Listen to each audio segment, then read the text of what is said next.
And I fundamentally believe that the companies that build the strongest customer armies will win. It's just that simple. If you have happy customers and they all have consistent experiences with you, they stay with you longer and they buy more, and you build a deeper moat around them so your competition can never get in. So what does this all mean in action? So let's see here. There we go. So as we build our revenue orchestration platform, we think through the lens of the personas that we serve. This is a big departure from how some other companies build. We do not believe that we have all the answers and we will build a system and everyone will adopt it. What we believe is that we have to sit alongside our customers and every persona to understand what their day-to-day life looks like and what are the use cases that matter most to them. And we have to build specifically to make the execution of those use cases easier, more predictable, and more repeatable.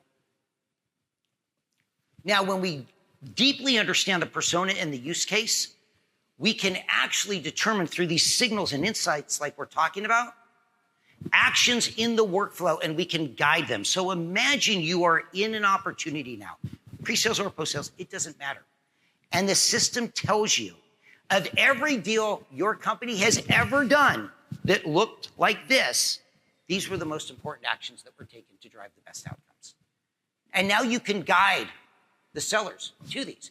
This is not a system that is going to override what people do and create a bunch of robots that just like punch buttons when we're told to.